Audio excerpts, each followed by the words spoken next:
meu coração diante do Senhor. Agradecer a Ele mais um dia que você passou, porque Ele foi contigo, Ele te livrou no meio do caminho. Para você estar aqui mais uma vez na casa dele, para fazer louvor e oração para Ele. Senhor, meu Deus, meu Pai, Pai querido, Pai amado, nós te damos, meu Deus, por essa oportunidade, Senhor, de poder, meu Pai, estar na tua casa, na tua presença, meu Deus. Obrigado, Pai, por mais um dia, meu Pai, que passamos. Obrigado, Pai, pelo ar que respiramos, meu Deus, porque estamos de pé, com saúde, meu Deus, com vida. Obrigado, Pai, pelos livramentos, meu Deus, que o Senhor nos livrou, meu Pai, pelo caminho, meu Pai. Obrigado, meu Pai, por cada vida, meu Pai, que faz parte da tua casa, meu Deus, a cada família, meu Pai. Vai de encontro, meu Pai, a cada um, meu Deus.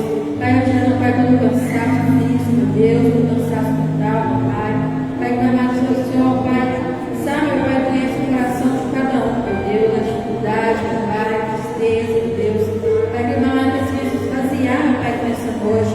Meu Pai, que venha ser cheio, meu Pai, do teu Espírito Santo, meu Pai. Pai querido, fica à vontade neste lugar. Que venha, meu Pai, sentir a tua presença, meu Deus, verdadeiramente, meu Pai. Que venha, meu Pai, nos prender de tudo, meu Pai, nessa noite. Que venha, meu Pai, te dar, meu Pai, meu louvor, melhor adoração neste lugar, meu Pai, em nome de Jesus. E que através da palavra, meu Pai, somente está falando, meu Pai, sobre nossas vidas e nossos corações aqui nessa noite, em nome de Jesus. Amém. Glória a Deus, vamos louvar, adorar ao Senhor.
Assim,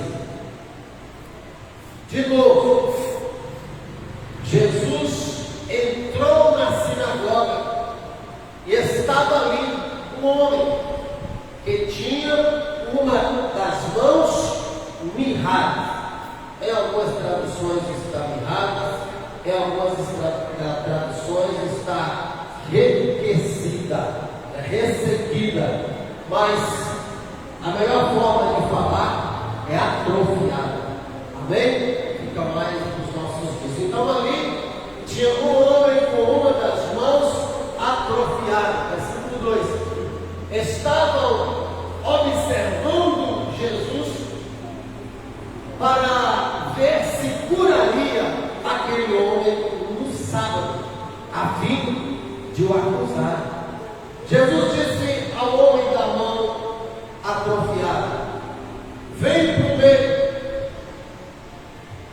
E então lhes perguntou: é certo no sábado fazer bem ou fazer o mal? Salvar uma vida ou deixar morrer? Mas eles ficaram em silêncio. Então Jesus, olhando em volta, indignado e entristecido com a dureza do coração daquelas pessoas, disse ao homem: estenda a sua mão. O homem estendeu a mão e ela lhe foi restaurada. Eita glória! Os fariseus saíram dali e, como os herodianos, logo começaram a conspirar contra Jesus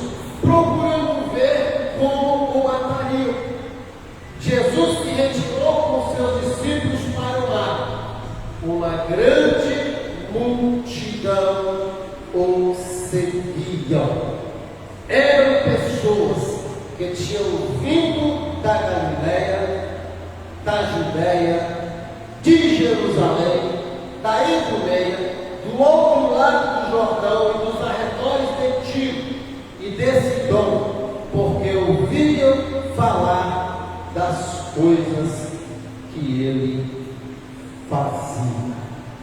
Nosso Deus, nós glorificamos o teu santo nome. Nós te exaltamos, declaramos que o Senhor é o nosso Deus, o Deus da nossa vida, o Deus dessa igreja. Deus, que teu Espírito Santo fica à vontade em falar através de mim nesta noite, Senhor. Em nome de Jesus, amém. Olha para esse irmão, para você liberar uma palavra para ele. Fala para ele: não permita que ninguém impeça seu milagre. Pode sentar no seu lugar. Pastor, não entendi. Você sabe que existem pessoas que elas são tão fracas espiritualmente que qualquer palavra impede essa pessoa de receber o milagre. Que qualquer situação que acontecer em sua vida as impede de receber o milagre. Mas olha só que coisa forte. A Bíblia diz que Jesus ele estava ali na sinagoga. Presta atenção no que eu vou dizer. Pouquíssimas vezes você vai achar na Bíblia Jesus na sinagoga. Jesus ali estava na igreja. Ele estava ali de propósito. Jesus não ia para as igrejas pregar o Evangelho. Jesus não ia para as igrejas fazer os seus sinais e as suas maravilhas.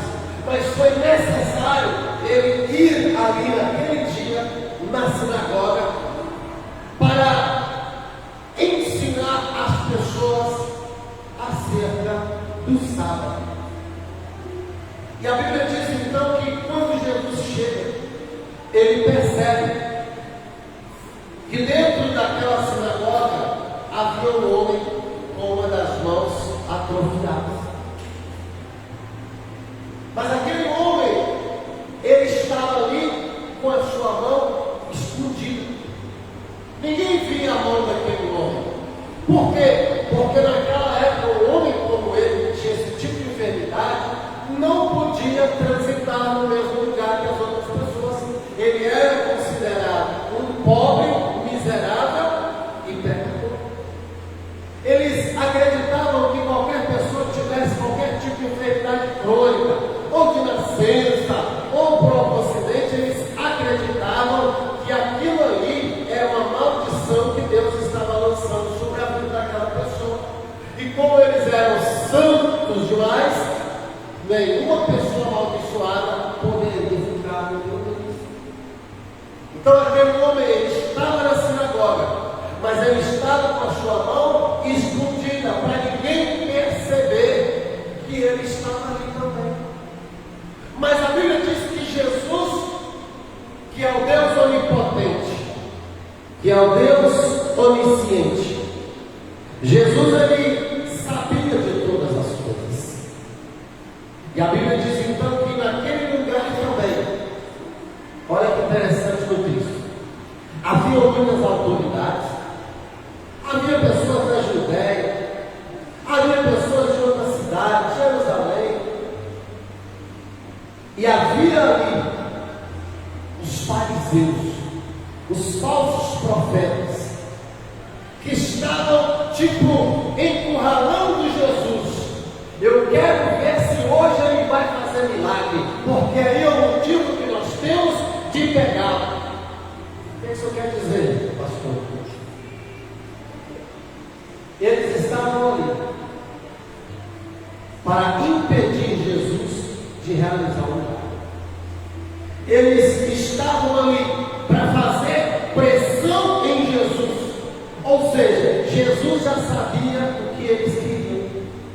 Jesus sabia que naquela época a lei proibia, a lei mosaica, veio de Moisés, proibia qualquer pessoa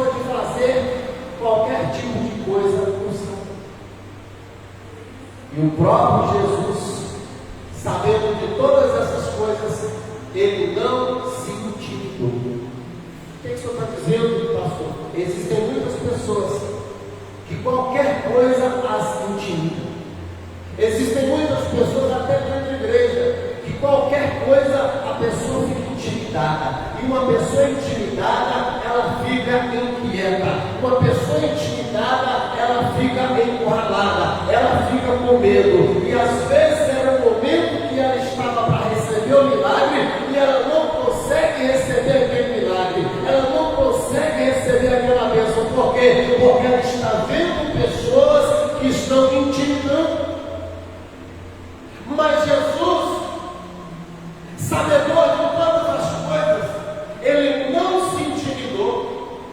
Eu fico imaginando o pensamento de Jesus: agora é que eu vou fazer o milagre, agora é que eu vou fazer aquilo que o meu Pai me enviou, agora é que eu vou mostrar para essas pessoas que eles estão errados e que o nosso Deus, ele não tem dia para curar. O nosso Deus, ele não tem dia para fazer milagre. O nosso Deus, a Bíblia diz que ele não descansa. O nosso Deus, a Bíblia diz que ele não dorme. A Bíblia diz no Salmo 91 que aquele que cuida de nós não dorme. Então, para ele, pode ser o sábado, pode ser o domingo, pode ser a segunda, na terça, pode ser qualquer hora. Ele faz o milagre, independente de quem estiver.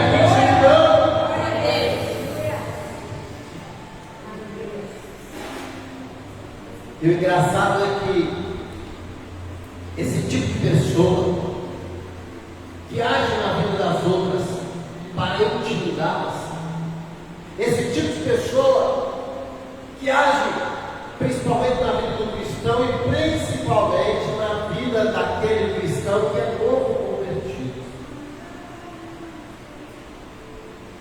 esse tipo de pessoa que quer impedir o nosso milagre, ele age na vida da pessoa de forma sutil. Ele vai com sutileza e fala umas coisas assim normal,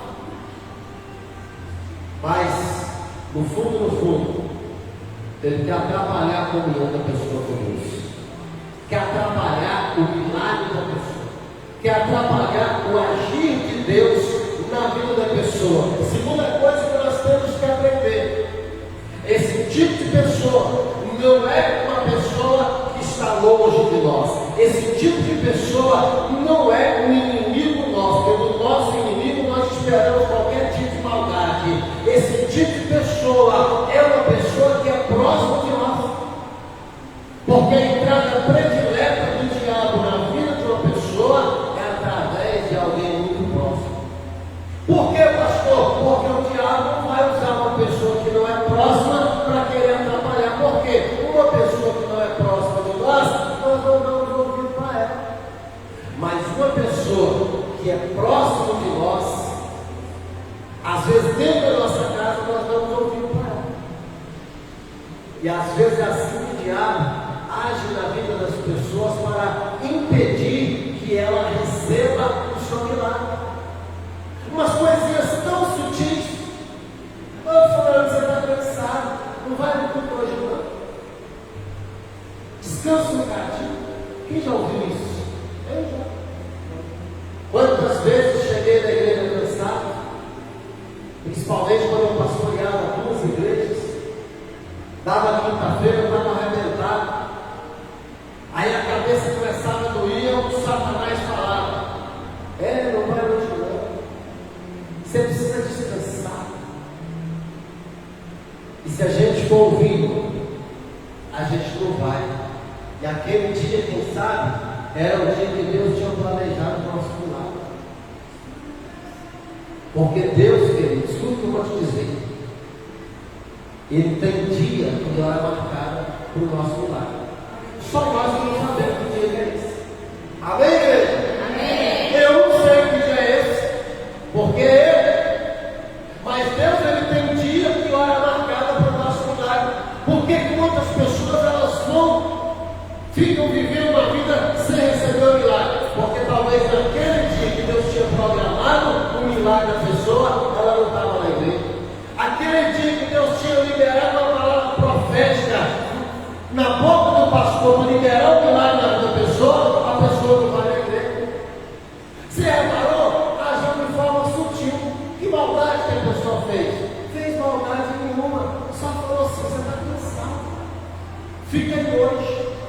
Descansa hoje. Ah não, amanhã é domingo. Não tem problema não, você falta.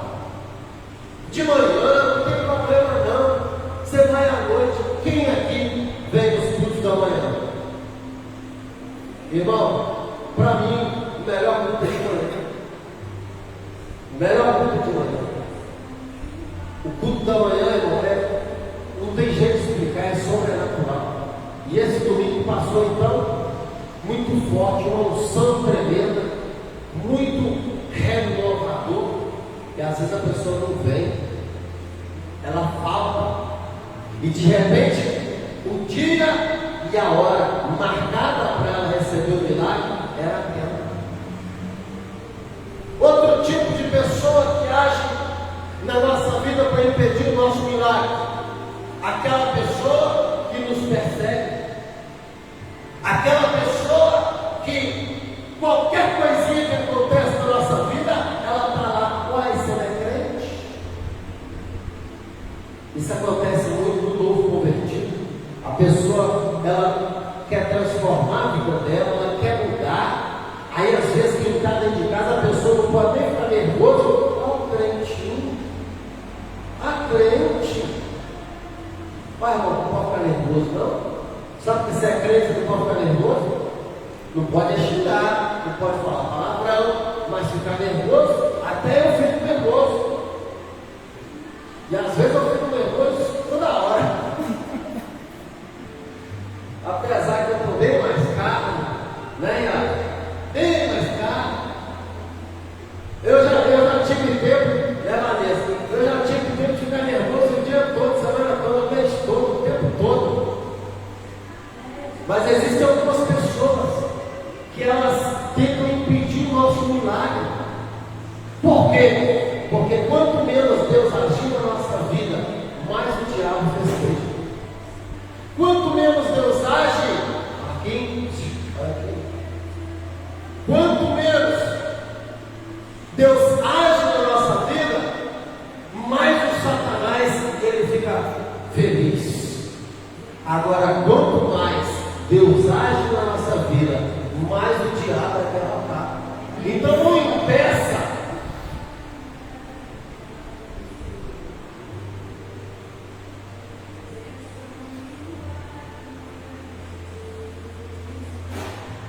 Se toda hora o diabo for atrás do menino para ver o que ele quer, nós vamos pregar.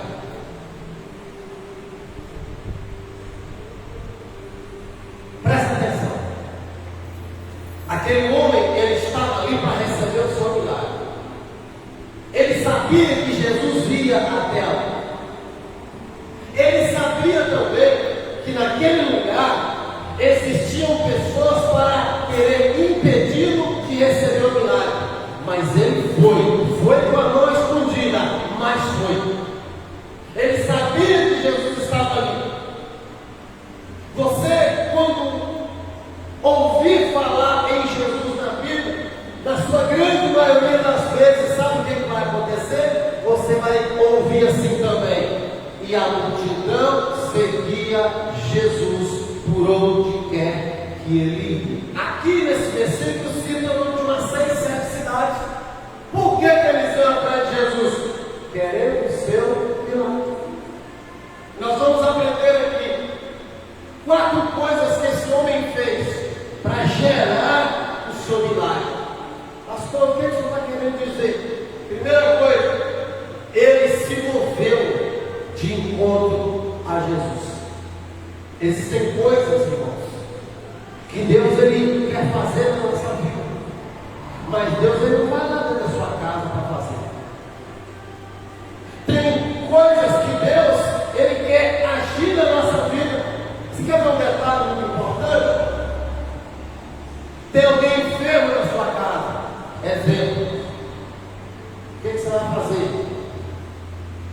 Pedir oração. Hoje um homem lá nos Estados Unidos,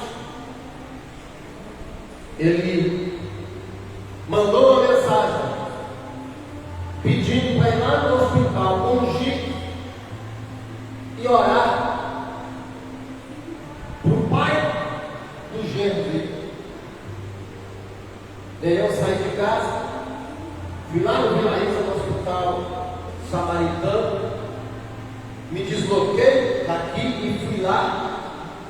Só que quando eu cheguei lá, ele tinha acabado de entrar na UTI para fazer um procedimento. E aí ele pediu de entrar, porque ele podia entrar naquele momento. Então eu mandei mensagem para esse moço lá nos Estados Unidos. Falei para ele: ó, cheguei agora, estou impedido de entrar porque ele acabou de sair da enfermaria e foi para a UTI. Então não posso, ninguém vai poder entrar. O que o senhor está querendo dizer, pastor? A situação daquele homem era diferente. Ele estava impossibilitado de vir buscar o seu milagre. Ele não estava tranquilo, com saúde toda, podendo vir à casa do Senhor, não. Alguém intercedeu por ele, que ele nem sabe. Eu fui até ele porque ele estava hospitalizado. Agora tem gente que quer que Deus faça um milagre.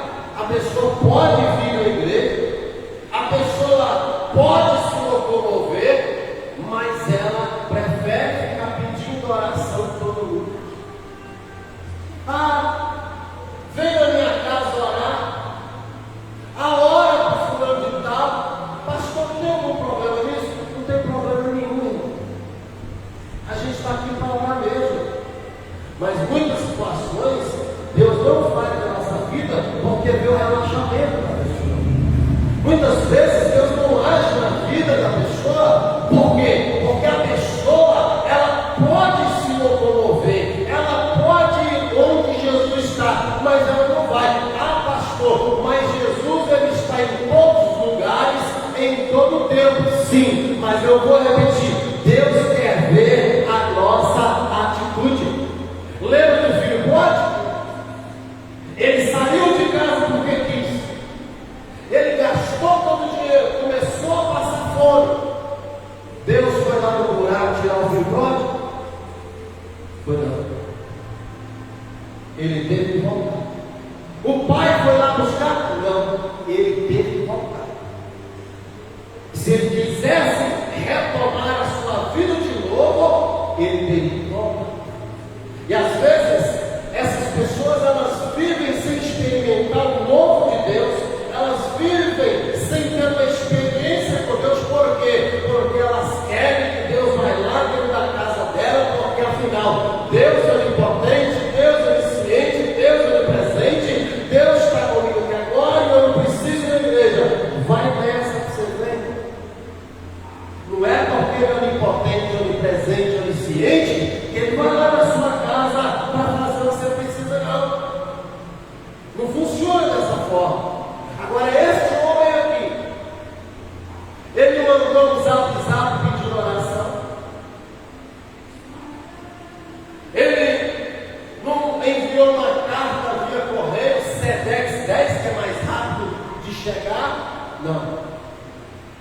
Jesus está lá na sinagoga, eu vou para lá.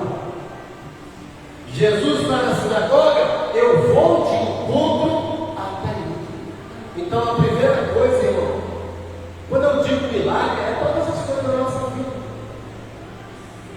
Tudo que você precisar, nós precisamos nos mover de encontro a Jesus. E aonde Jesus está? Quando Salomão ele inaugura o templo projetado por Davi, seu pai, no capítulo 6 de 2 Crônicas, ele passa um tempo orando ao Senhor, conversando com Deus. Eu fico imaginando ele falando: olha, Deus, meu pai desenhou, meu pai criou esse templo. Infelizmente ele não pôde construir esse templo porque o Senhor não permitiu, que as mãos dele estavam manchadas de sangue. Mas o Senhor me permitiu construir. E agora, Senhor, eu quero consagrar esse templo a Ti. E aí ele coisinhas para Deus. Ele fala assim: Senhor, que os teus olhos estejam inclinados